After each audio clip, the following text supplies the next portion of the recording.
Alors, bon matin à vous tous. Comme vous voyez à l'écran, là, c'est le titre du message de ce matin, Rendez-vous avec l'Éternel, et principalement dans Genèse 32, mais nous allons regarder des passages qui précèdent dans les textes précédents, étant donné que c'est un préambule à ce qui arrive à Jacob dans Genèse 32.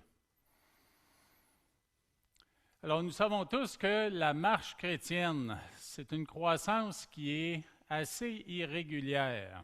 Nous avons des moments de marche chrétienne où ça va super bien, et il y en a d'autres, c'est plus difficile. Alors, ce n'est pas une croissance là, qui est linéaire. Il y a souvent des baisses, et on retourne, et on persévère, et ça continue. La marche chrétienne, elle peut être visualisée comme un cheminement qui est progressif, structuré autour de 4 dimensions. Dépendre de Dieu, fidélité à la mission, c'est le suivi d'un rythme divin derrière Dieu et c'est une communion intime avec Dieu. De temps à autre, il y a des crises. Et puis dans la vie de Jacob, bien sûr, il y en a des crises. Et puis les lire, ça nous rassure parce qu'on sait que notre vie est normale. Je me rappelle au début de ma vie chrétienne, je m'imaginais qu'à partir de ce moment-là, ma vie serait vécue en rose. Tout serait beau, tout serait merveilleux. Dieu pourvoirait tous mes besoins, je serais super bien. Et j'ai vite déchanté. Alors, de temps à autre, une crise. L'expression de temps à autre, c'est une locution adverbiale signifiant de manière occasionnelle, épisodique ou sporadique. Elle indique qu'une action se produit de temps en temps sans régularité précise. Les crises, bien sûr, ce sont des rappels de qui nous sommes et de comment nous avons rencontré Dieu. Alors, ça me rappelait, alors que je regardais ça, et là, je vais prendre un instrument dans mon sac. Je m'excuse pour ça, là. Quelque chose que je ne fais pas d'habitude, mais que j'avais oublié. Et cet événement que ça me rappelait en pensant à tout ça, là, c'est une sortie, et je vous reparle encore cette semaine du Parc national de la Mauricie, mais une autre expédition. C'est une expédition que moi, avec 7 autres jeunes hommes, nous avons fait dans les années 70, fin des années 70. Et puis, nous allions là-bas juste pour prendre un bon temps alors qu'on venait de finir notre première année de cégep. C'était vraiment en 76, pas tout à fait à la fin des années 70, c'était en 76. Et puis, nous sommes allés là pour passer un bon temps ensemble et puis découvrir ce merveilleux parc. Et pour vous montrer notre expédition, je vous montre la carte et c'est important de voir tout le trajet qu'on a fait. Alors, nous avons commencé à l'entrée du parc ici. Nous avons navigué sur le plus grand lac du parc, le plus long, le lac Wapizagon, qui mesure entre 12 et 15 kilomètres. Et puis, nous avons traversé ici avec un petit portage au lac qui s'appelle Anticagamac. Nous avons campé là la première nuit. Après ça, nous avons navigué un peu sur la rivière qui est ici, la rivière Matawan. Et puis, c'est certain que quand on planifie un voyage comme celui-là, on s'imagine que tout va être beau, tout va être merveilleux. Mais la première nuit qu'on a passée ici, sur ce campement-là, ça, c'est une vallée qui est cachée concernant le soleil tôt le matin. Et puis, moi et mon frère, on était très mal équipés en sac de couchage. Et puis, à 4 heures du matin, on était dehors en train de fendre du bois pour faire un feu rapidement. Alors, ça, c'était le premier défi qu'on a eu à vivre. Sur la rivière Matawan, il y a un canot qui a renversé dans un petit rapide. Il y a eu une fausse manœuvre. Et puis, 2 de nos compatriotes se sont retrouvés dans la rivière. Par la suite, on a osé faire un portage ici, qui est marqué à 5,4 km. Un portage qui était annoncé là, à 1h30 et 2 heures pour des gens entraînés, mais on avait tellement de matériel, tellement de stock, tellement de nourriture qu'on l'a fait en plus de 3 heures, 3h30. Puis il y a une bonne partie de ça qui est en montant jusqu'au lac des Cinq où on a campé. Alors ça ici, ça a été tout un défi. C'est là qu'on découvrait, surtout moi, j'étais associé, on avait fait un tirage au sort pour voir avec qui on serait. Puis moi, j'étais avec un homme qui avait un canot qui était super pesant. Alors, dans ce portage-là, là, j'aurais souhaité faire partie d'une autre équipe que cette équipe-là. Puis je vous raconte ça parce qu'il m'est arrivé quelque chose dans ce portage-là. Alors qu'on allait porter le canot, on revenait chercher des sacs, on ramenait les sacs au canot, on continuait avec le canot plus loin, puis après ça, on revenait chercher des sacs. C'est pour ça que ça s'est tiré à plus de 3 heures. Et puis alors que je marchais avec le canot dans la trail, j'étais épuisé. Et puis je laissais le canot baisser comme ça devant moi, c'était plus facile de le garder en équilibre. Et puis j'avançais sans trop voir ce qu'il y avait devant moi, juste je voyais au sol, et puis je progressais, j'essayais d'aller le plus vite que je pouvais. Et puis je ne me suis pas aperçu qu'il y avait un arbre qui traversait la trail juste à la hauteur du canot devant. Quand je suis arrivé là, ça a fait BONG! J'ai perdu l'équilibre, je suis tombé à genoux, je me suis aplati dans la trail, puis j'avais le canot par-dessus moi. Alors, c'est des choses comme ça qui sont des défis dans la vie. On a toutes sortes de défis. Puis il y en a qu'on n'aime pas à affronter, on aimerait s'en passer. Mais c'est la réflexion un peu de ce type de voyage-là. C'est qu'on a rencontré des défis qui ont fait en sorte qu'on est devenu un peu plus homme qu'on l'était à ce moment-là. Et puis la vie, c'est pareil. Et puis dans la vie de Jacob, il y en a beaucoup de crises comme ça. Alors, cette excursion-là, elle a été vraiment une découverte de qui nous étions en tant que personnes. On a découvert de belles amitiés et en général, ça s'est bien passé. Mais il y avait des défis et ça a duré 5 jours. On est revenu après 5 jours.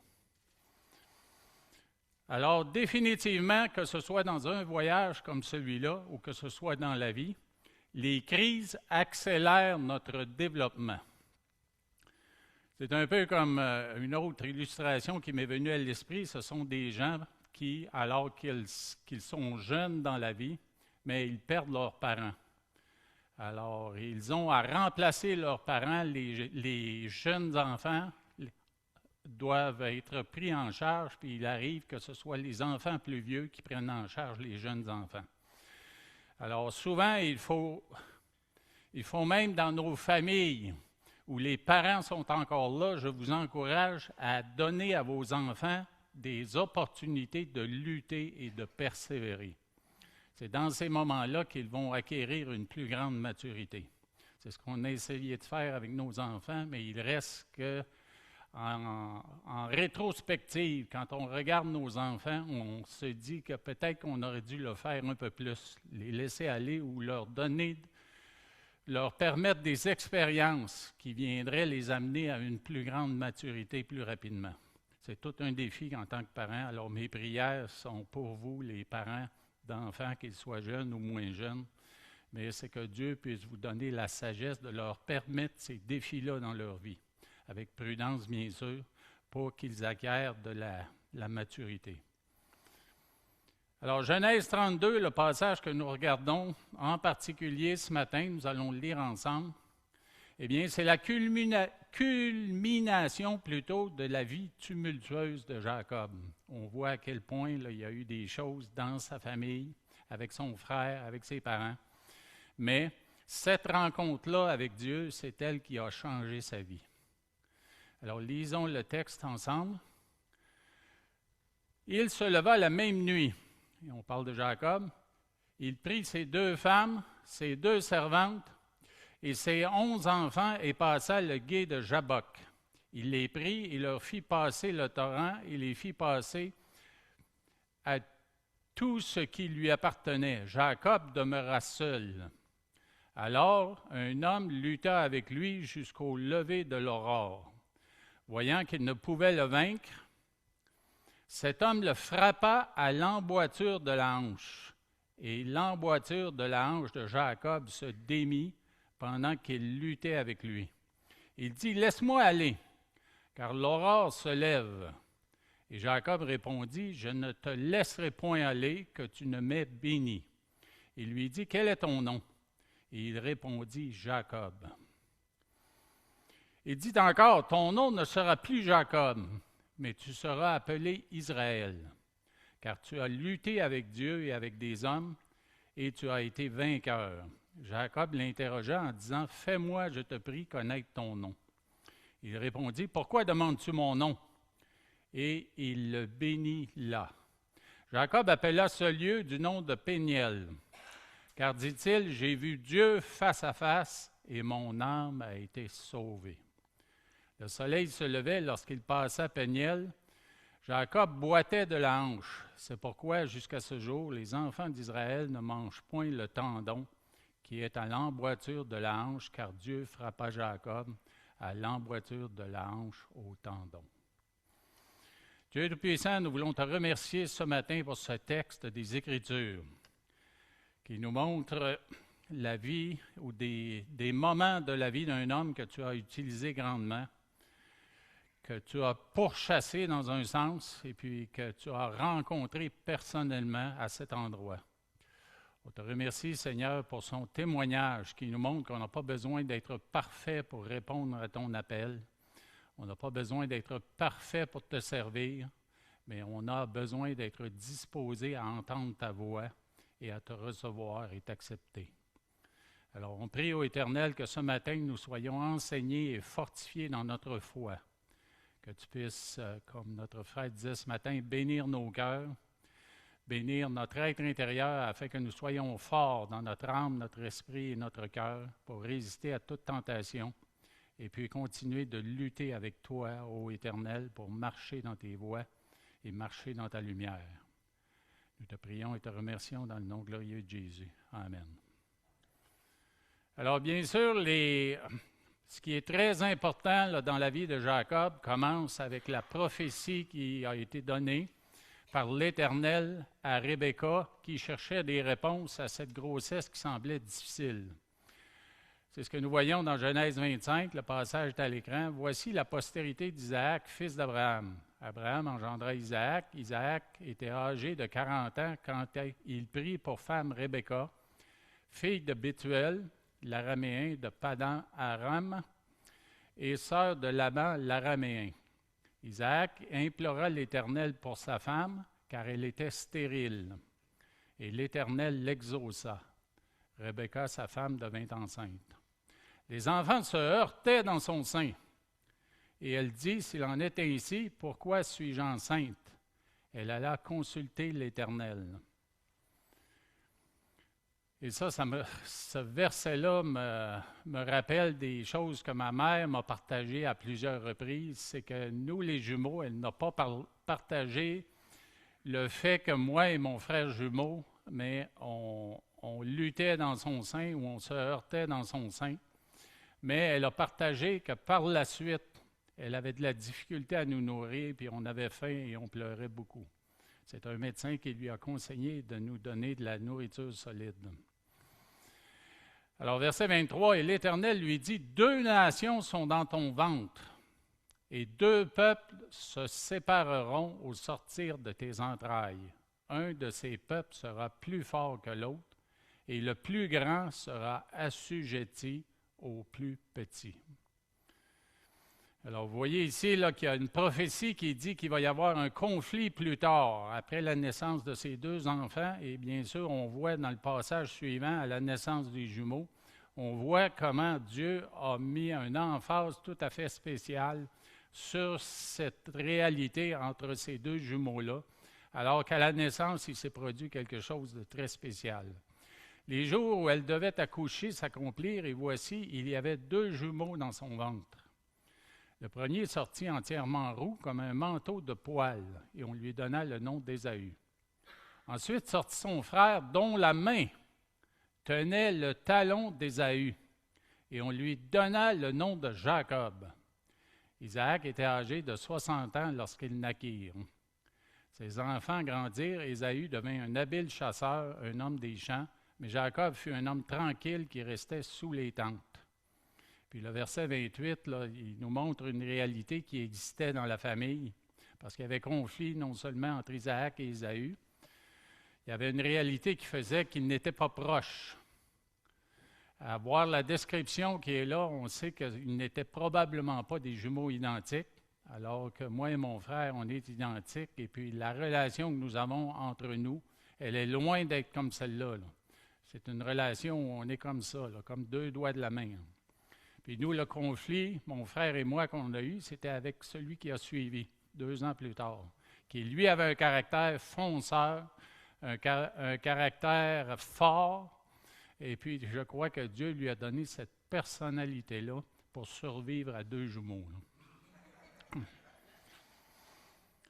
Alors, dans le verset 28, Isaac aimait Ésaü parce qu'il mangeait du gibier et Rebecca aimait Jacob. Alors, on voit là qu'il y a un favoritisme de la part d'une mère et d'un père. Ce n'est pas toujours souhaité dans la famille, mais naturellement, ça peut arriver. Mais il y a bien des moments où nous, les parents, on doit résister à ça.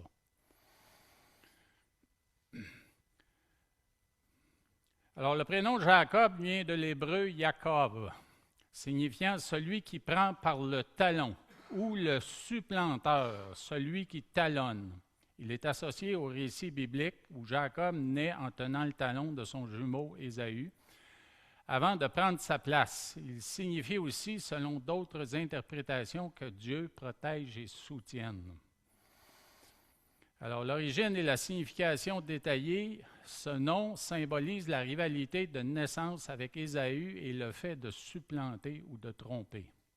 Alors, comment aimeriez-vous porter un nom de supplanteur et le nom de trompeur? Alors, c'est sûr que plus tard, son nom va être changé parce que Jacob lui-même va changer au travers des expériences qu'il vit, surtout cette fameuse rencontre avec Dieu alors qu'il lutte avec Dieu. Alors, on voit dans la relation, alors qu'ils ont déjà grandi, dans Genèse 25, où on passe à cette relation entre Jacob et Ésaü. Et puis, on parle à ce moment-là du droit d'aînesse. Le droit d'aînesse ou le premier qui est né, mais il recevait certains avantages. Alors, comme Jacob faisait cuire un potage, Ésaü revint des champs, accablé de fatigue. Et puis là, mais on peut s'arrêter pour réfléchir au fait que la faiblesse ou la fatigue que nous vivons peut être un problème quand les tentations arrivent. Et on doit être vraiment alerte dans nos vies pour surveiller ces choses-là.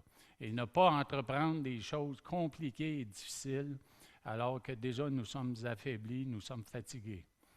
Et Ésaü dit à Jacob, « Laisse-moi, je te prie, manger de ce roux-là, car je suis fatigué. » C'est pour cela qu'on a donné à Ésaü le nom d'Édom. Jacob dit, « Vends-moi aujourd'hui ton droit d'aînesse. » Alors, on voit là, la réalité du fait que Ésaü n'avait pas en haute estime ou ne voyait pas le droit d'aînesse comme quelque chose d'important. Alors, Ésaü répondit, « Voici, je m'en vais mourir. À quoi me sert ce droit d'aînesse? » Et Jacob dit, « Jure-le-moi d'abord. » Il le lui jura et il vendit son droit d'aînesse à Jacob. Alors Jacob donna à Ésaü du pain et du potage de lentilles. Il mangea et but, puis se leva et s'en alla. C'est ainsi qu'Ésaü méprisa le droit d'aînesse. Alors, le mépris de droit d'aînesse, c'est quelque chose de très, très important. Et je crois que Dieu a été affligé de cette chose. Alors, quand on parle de droit d'aînesse, on parle d'un héritage qui est spécial, on parle d'une reconnaissance qui est spéciale, et on parle aussi de l'importance de la continuité du nom familial, qui est premièrement cette responsabilité, mais elle revient à l'aîné. Alors, l'autre épisode qui est très important, c'est le fait que Jacob, avec l'aide de sa mère, s'approprie la bénédiction d'Isaac. Et on voit ça dans Genèse 27. Et puis, la volonté d'Isaac, Isaac devenait vieux et ses yeux s'étaient affaiblis au point qu'il ne voyait plus. Alors, il appela Ésaü, son fils aîné, et lui dit, « Mon fils. » Il lui répondit, « Me voici. » Isaac dit, « Voici donc, je suis vieux. Je ne connais pas le jour de ma mort. Maintenant donc, je te prie, prends tes armes. Ton carquois et ton arc, va dans les champs et chasse-moi du gibier. Fais-moi un mets que j'aime et apporte-le-moi à manger afin que mon âme te bénisse avant que je meure. » Alors là, il y a une décision importante de la part d'Isaac, une démonstration du fait qu'il préférait Ésaü et qu'il voulait qu'il ait le droit d'aînesse, malgré la prophétie qui avait déjà été donnée par l'Éternel avant même la naissance de ces deux jumeaux. Alors bien sûr, il y a eu de l'opposition à cette volonté d'Isaac et ce désir d'Ésaü. Et cette opposition, elle est venue par Rebecca et par Jacob, bien sûr, qui a accepté le plan de Rebecca. Et ici, là, il y a quelques versets qui démontrent 3 mensonges de Jacob dans l'acceptation de ce plan-là. Et puis ces 3 mensonges montrent qu'éventuellement, là, Jacob a accepté pleinement le plan de Rebecca et que son cœur désirait la bénédiction. Alors voici ces 3 mensonges, elles sont dans les versets 18, 19, 20 et 24. Il vint vers son père et dit « Mon père ». Puis là, bien sûr, pour ceux qui ne sauraient pas, il s'est littéralement déguisé avec l'aide de Rebecca, où on a mis sur lui de la fourrure pour que ça soit semblable au bras ou à la peau d'Ésaü. Et puis, il n'a pas pu, par contre, déguiser sa voix, et Isaac, même si la voix était différente de la voix d'Ésaü, mais il n'en a pas tenu compte. Et il a finalement accepté de donner la bénédiction. Au travers de cette tricherie, de cette tromperie-là, il a accepté de donner la bénédiction à Jacob. Alors, il vint vers son père et dit « Mon père ». Et Isaac dit « Me voici, qui es-tu, mon fils ?» Jacob répondit à son père « Je suis Ésaü, ton fils aîné. J'ai fait ce que tu m'as dit. » Alors, c'est évident que c'est un mensonge. « Lève-toi, je te prie, assieds-toi et mange de mon gibier, la nourriture que Rebecca avait préparée, afin que ton âme me bénisse. » Alors, le tout était vraiment prémédité, là. Isaac dit à son fils « Et quoi? Tu en as déjà trouvé, mon fils? » Il venait d'envoyer Ésaü à la chasse.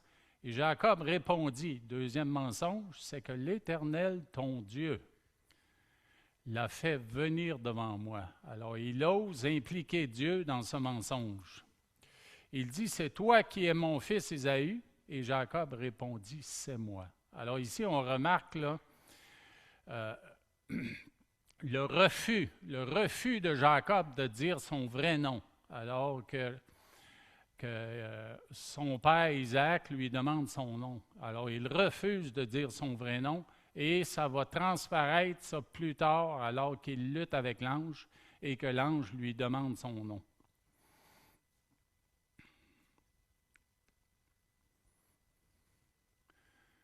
Alors, la bénédiction de Jacob par Isaac, son père, on la voit dans les versets 28, 29 et 30, « Que Dieu te donne de la rosée du ciel et de la graisse de la terre, du blé et du vin en abondance. » Alors, bénédiction de prospérité, on sait que c'est mentionné à plusieurs reprises dans l'Ancien Testament.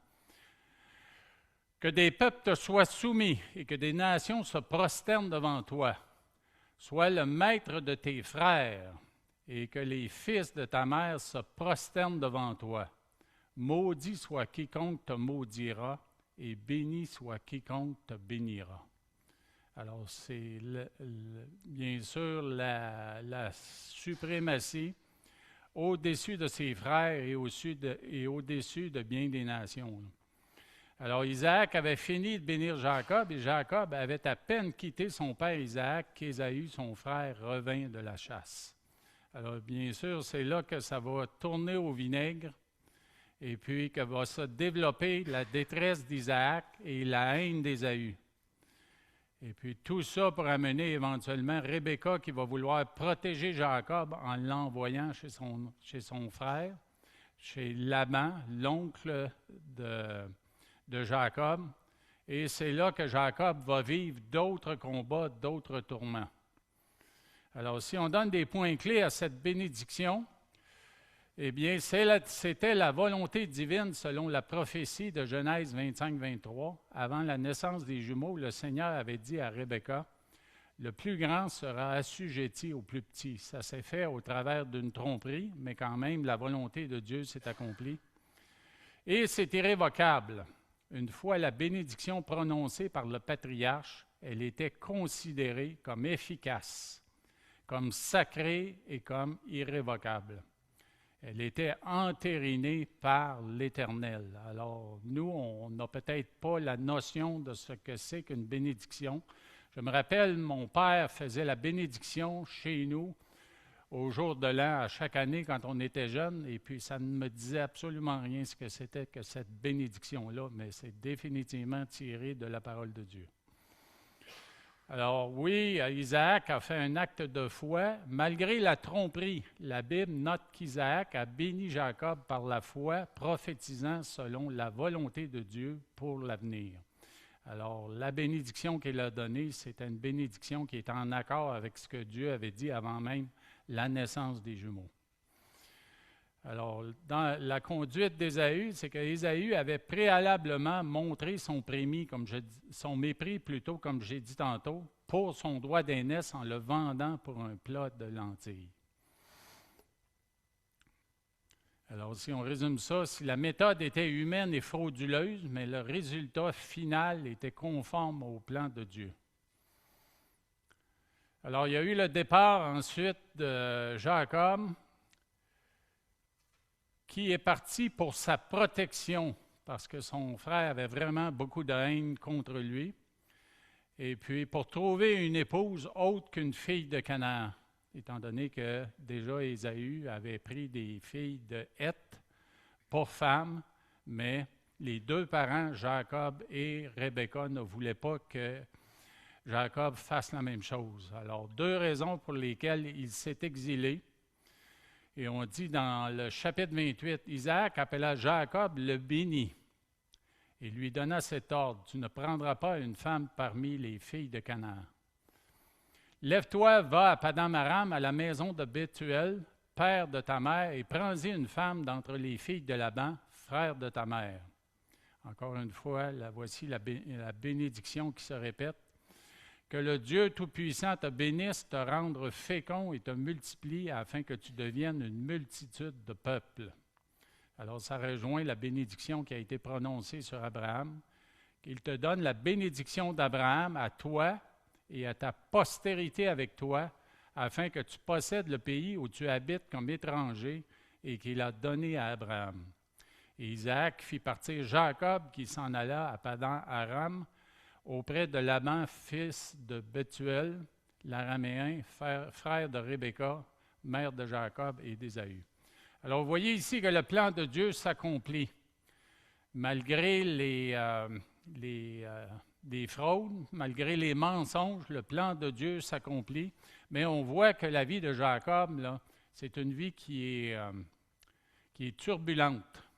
C'est une vie où il y a ces conflits dans la famille, conflits fraternels, et c'est une vie où il doit lutter constamment.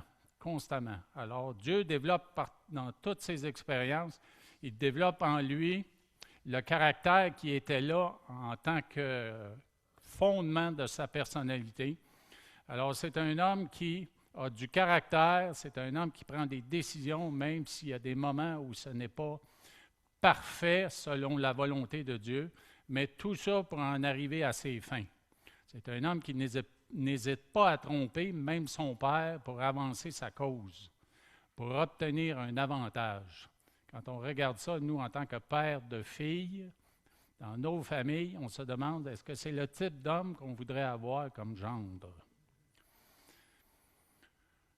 C'est sûr que quand on regarde les personnalités des personnes, on dit souvent que nous avons les défauts de nos qualités, mais il faut trouver l'équilibre dans ça pour toujours faire la volonté de Dieu en considérant que Dieu est présent et que Dieu demande qu'on se soumette entièrement à sa volonté. Alors, ça va être une compétition de tromperie. Laban trompe Jacob en changeant le salaire de Jacob, en lui donnant Léa comme épouse à la place de Rachel. Et puis Jacob, lui, il va s'arranger pour qu'éventuellement les troupeaux ou le troupeau de Laban passe sous sa possession à lui. C'est sûr que cette situation-là, Si on la résume, on peut dire que c'est une superstition versus une intervention divine. Bien que Jacob utilise des techniques, on parle de rêves et de bâtons rayés pour influencer la reproduction, c'est Dieu qui assure le succès de Jacob et non ses pratiques, comme le confirme la suite en Genèse 31. La multiplication des bêtes tachetées est la réponse de Dieu pour rétribuer la justice de Jacob face à Laban qui changeait l'entente. Et au travers de tout ça, il y a la maturation de Jacob qui était autrefois très manipulateur, mais il travaille dur, mais apprenant progressivement que sa postérité dépend de la bénédiction divine. Cette histoire de prospérité soudaine fait écho aux difficultés familiales de Jacob.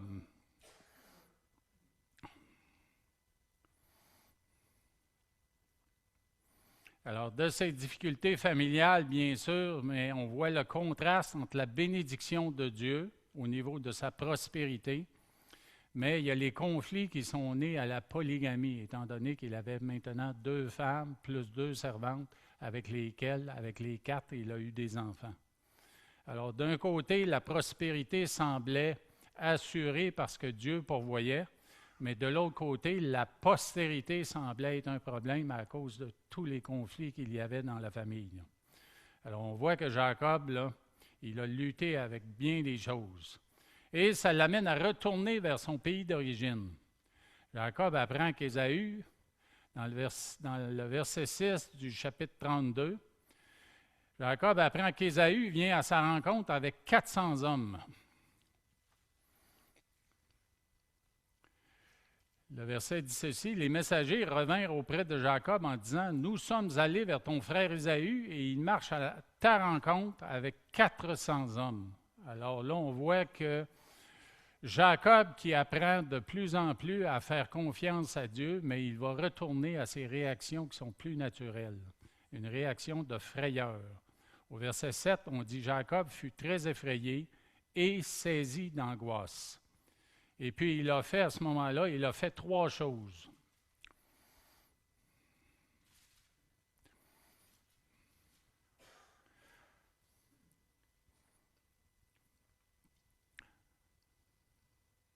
La première chose qu'il a fait, c'est qu'il a séparé son camp en 2. Il partagea en 2 camps les gens qui étaient avec lui, les brebis, les bœufs et les chameaux. Et il dit, si Ésaü vient contre l'un des camps et le bat, le camp qui restera pourra se sauver. Alors, quand on regarde ce qu'il fait, on voit que c'est une réaction qui est naturelle. C'est encore une de ces, entre guillemets, manipulations où il désire prendre la situation complètement en charge, sous sa charge, et puis s'en occuper. Et c'est la façon qu'il pense régler la chose. La deuxième chose, elle est plus sage, c'est sa prière. Et cette prière, on la voit dans les versets 9, 10, 11 et 12. Jacob dit, « Dieu de mon père Abraham, Dieu de mon père Isaac, Éternel, qui m'a dit, retourne dans ton pays et dans ton lieu de naissance, et je te ferai du bien. » Alors, il ramène Dieu, ou il rappelle à Dieu ses promesses. Et puis là, dans un élan d'humilité, il dit, « Je suis trop petit pour toutes les grâces et pour toute la fidélité dont tu as usé envers ton serviteur. Car j'ai passé ce Jourdain avec mon bâton. Et maintenant, je forme 2 camps. Délivre-moi, je te prie, de la main de mon frère, de la main d'Ésaü. Car je crains qu'il ne vienne, qu'il ne me frappe avec la mère et les enfants. Et toi, tu as dit, je te ferai du bien.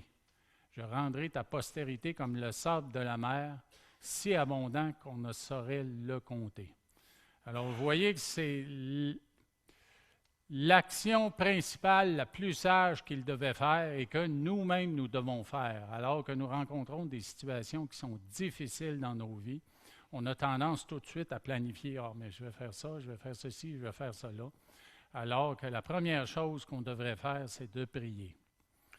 Je sais que plusieurs d'entre vous ont cette réaction-là, mais si vous ne l'avez pas, je vous encourage à la cultiver. Priez, demandez à Dieu en premier, qu'est-ce qu'on fait avec cette situation? Comment peux-tu m'utiliser au milieu de tout ça? La prière de Jacob est née d'un besoin désespéré de protection divine. Elle est basée sur les alliances de Dieu conclues avec lui et avec ses ancêtres. Elle fut offerte avec une grande humilité. Jacob supplie à Dieu d'accomplir les promesses qu'il avait faites.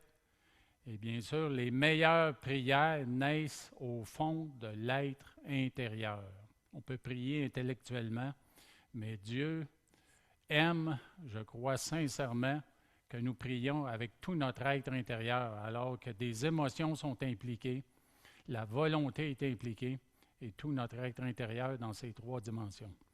En recourant à des moyens humains, nous nous privons trop souvent d'une vie de prière qui est dynamique. De cette manière, nous nous faisons du mal.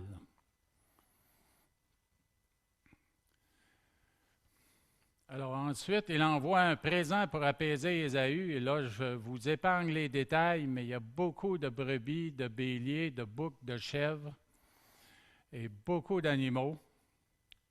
Et il y a tout un plan là, concernant aussi la séquence de présentation de non seulement de sa famille, mais de ces présents-là à son frère. Alors tout dans sa tête, là, il s'est déjà formé un plan pour ça. Alors, c'est une manœuvre qui démontre son manque de foi en Dieu et son attachement à ses vieilles méthodes. Est-ce que nous en avons des vieilles méthodes? Sûrement.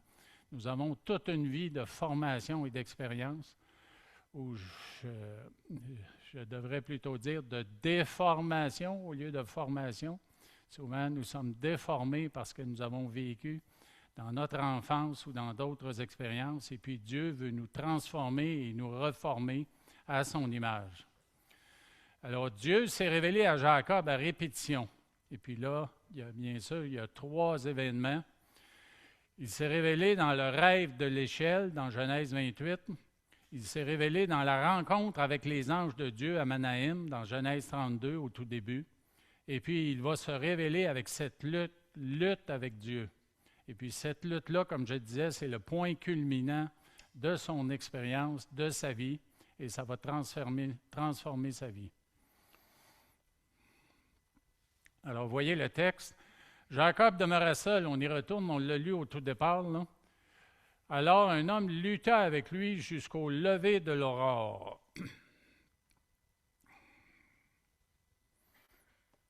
Alors, bien sûr, cette lutte, le mot qui est là, c'est le mot lutte, bien sûr. Ça aurait pu être le mot boxe, mais ce n'est pas le mot boxe, c'est de la lutte. On sait très bien que de la boxe, on peut toujours se sauver. Même si on a un adversaire qui boxe, on peut prendre nos jambes à notre cou et puis se sauver, partir dans l'autre direction. Mais quand on lutte avec quelqu'un, il y a des prises, on est retenu prisonnier jusqu'à un certain point, on ne peut pas se sauver. Et puis, celui avec qui il luttait semblait être un adversaire formidable, d'autant plus que Jacob, avec tout ce qu'il avait vécu avec Laban, tout le travail qu'il avait accompli, c'était sûrement un homme qui était en forme physiquement. Il avait de la détermination dans son esprit, il avait une forme physique où il était capable de se battre. Et puis, c'est pour ça d'ailleurs qu'il a lutté longtemps avec cet homme, cet adversaire qui était formidable. Et il pouvait même, Jacob, s'attendre à une victoire. Sa ténacité dans toutes les circonstances jusqu'à maintenant, quand on voit ce qu'il a accompli ou ce qu'il a vu, ce qu'il a vécu, sa ténacité, elle est remarquable. Dieu a donné un caractère à cet homme-là là, qui était super fort. Alors, au verset 25, voyant qu'il ne pouvait le vaincre, cet homme le frappa à l'emboîture de la hanche. Et l'emboîture de la hanche de Jacob se démit pendant qu'il luttait avec lui. Le mot « démis » qui est là, mais c'est un mot qui signifie dislocation. C'est une articulation désassemblée. Et puis quand on parle d'articulation ou on parle d'engrenage, par exemple en mécanique, quand on parle d'un cardan, le cardan, c'est la pièce qui donne le mouvement aux roues à partir du mouvement que donne le moteur. C'est un engrenage qui fait tourner les roues. Et puis quand ça se brise, mais les roues ne tournent pas. Je me rappelle, moi, à l'université, quand j'ai fait du football là-bas, je me rappelle du témoignage d'un de nos joueurs en défensive qui était un homme assez costaud, très musclé.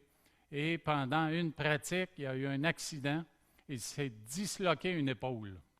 Et puis là, on l'a vu partir, puis s'en aller à l'hôpital. Et par la suite, il nous a raconté comment, à l'hôpital, on avait replacé son épaule. Paraît-il qu'il y avait 3 infirmiers qui tiraient sur son bras. Il y avait 2 gros infirmiers qui étaient assis sur lui, sur la table, pour ne pas qu'il bouge. Puis on a tiré sur son bras, puis ça a fait pop, ça a rentré en place.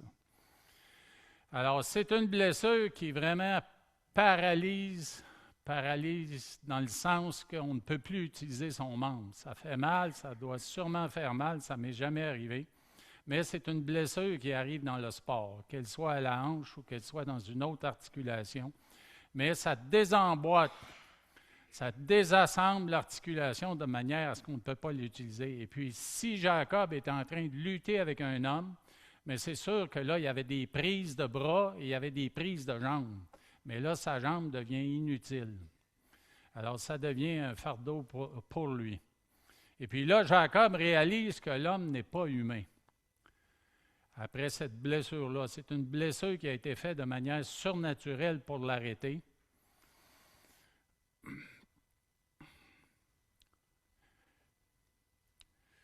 Et puis, il y a eu cet arrêt-là et cette conversation-là. Au verset 26, on dit, cet homme-là dit, « Laisse-moi aller, car l'orage se lève. » Et Jacob répondit, « Je ne te laisserai point aller, que tu ne m'aies béni. » Alors, Jacob est béni, et puis encore, il se place dans une position de négociateur, de négociation.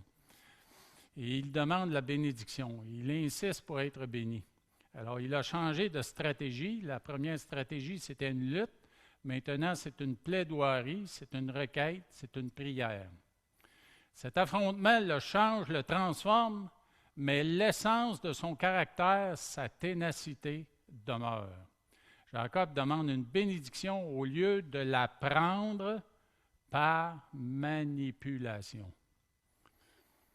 Alors, c'est sûr qu'il a lutté pour rester avec cette personne-là.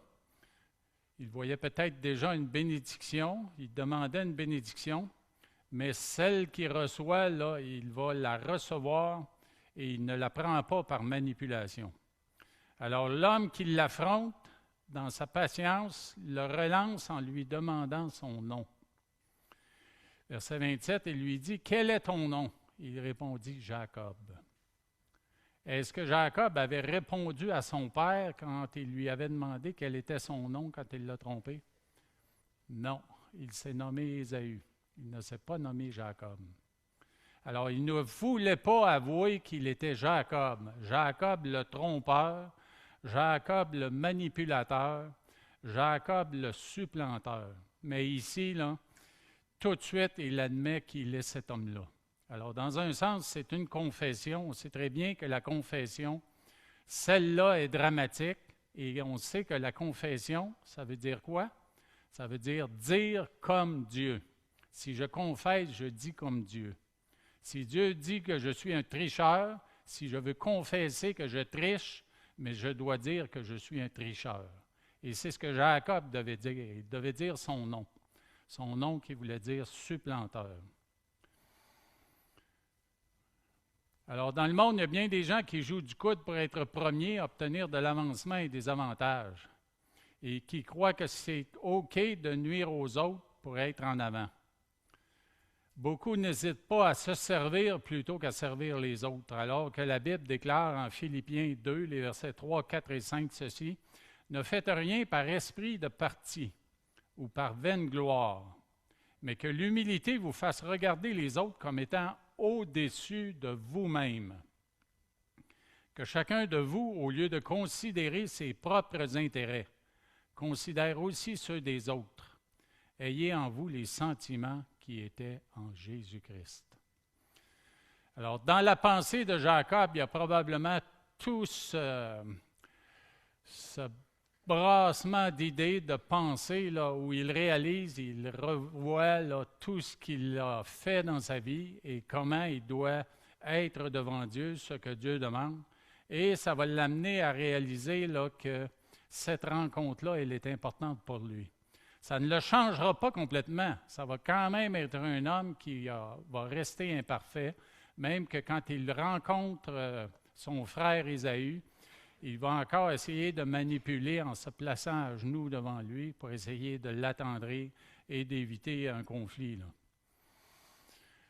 Alors, c'est comme si Dieu lui avait dit, tu t'es battu contre moi et contre les hommes. Et là, si on en arrive à la bénédiction là, qu'il reçoit, la bénédiction étant un nouveau nom, au verset 28, où il est écrit, il dit encore, ton nom ne sera plus Jacob, le supplanteur, mais tu seras appelé Israël.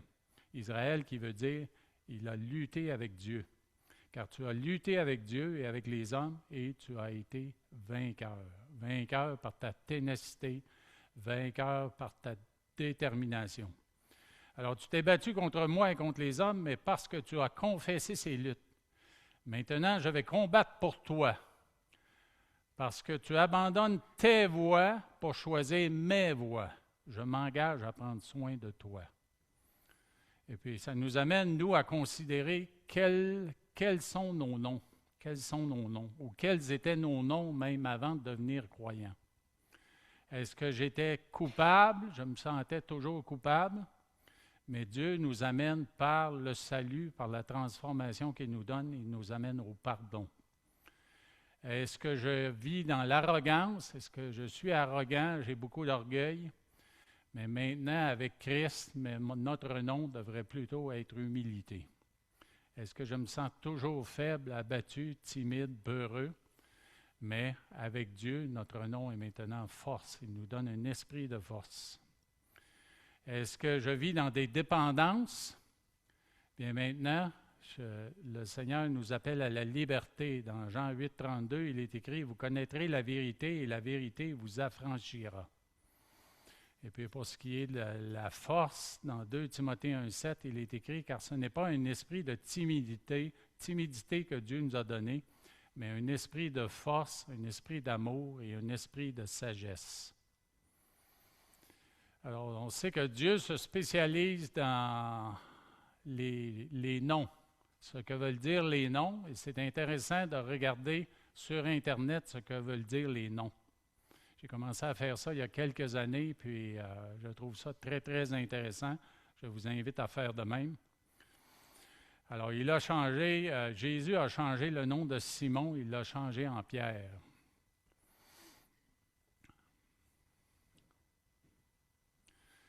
Alors, Jacob revient à la question, il insiste pour connaître le nom de la personne avec qui il a lutté et il n'obtient pas de réponse. Mais il admet au verset 30 à quel point Peniel l'a changé, car il dit « J'ai vu Dieu face à face et mon âme a été sauvée. » Et n'est-ce pas le besoin de tout le monde sur la terre? C'était notre besoin à nous avant que nous connaissions Christ. Et puis nous l'avons rencontré face à face, certains dans des situations, des circonstances plus dramatiques que d'autres. Mais quand on est arrivé face à face avec Dieu et à la vérité de sa parole, mais c'est là qu'on a été transformé. Le verset suivant, le verset 31, dit « Le soleil se levait lorsqu'il passa Peniel, et Jacob boitait de la hanche. » Alors l'Éternel aurait pu le guérir. Il ne l'a pas fait. Il lui a donné ce boitillement ou ce boitement-là qui lui rappelait à quel point cette rencontre-là, elle était transformatrice. Il lui rappelait la puissance de Dieu et son humilité à lui, sa faiblesse à lui. De la même manière, nous avons tous ici des faiblesses.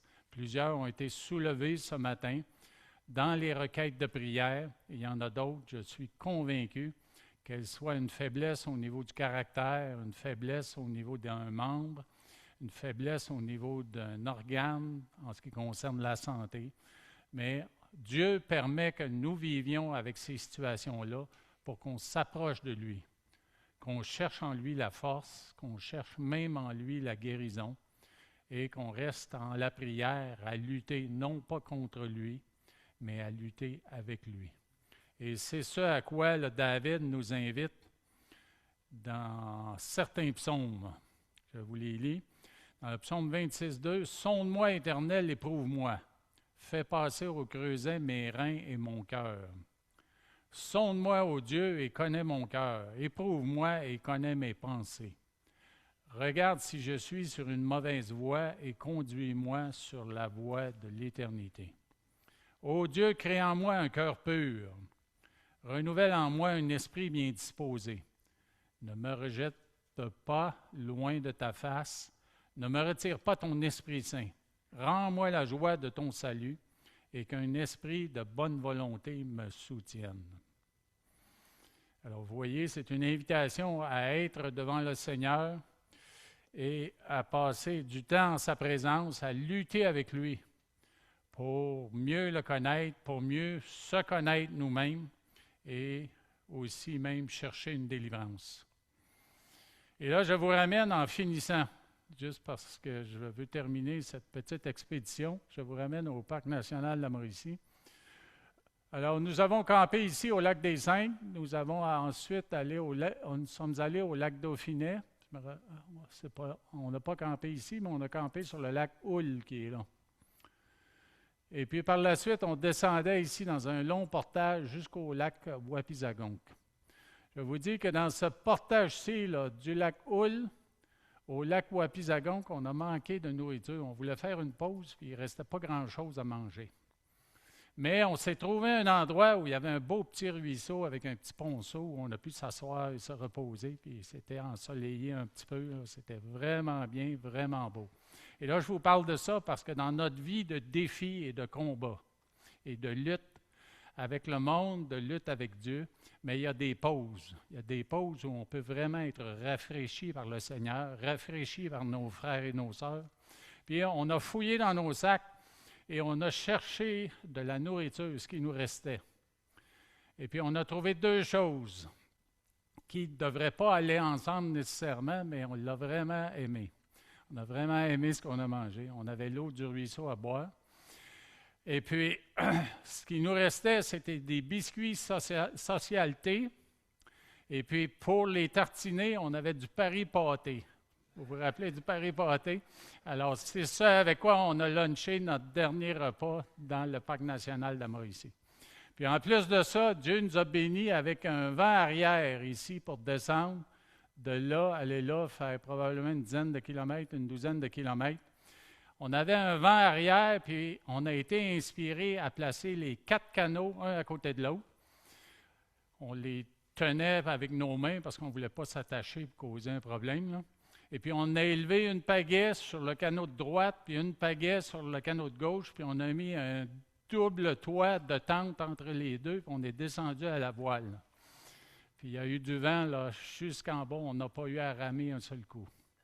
Alors, tout ça pour vous dire que malgré les défis, les luttes et les combats, il y a de ces moments-là que Dieu nous permet pour qu'on puisse se reposer en lui, se reposer ensemble et s'encourager et le glorifier et le louer.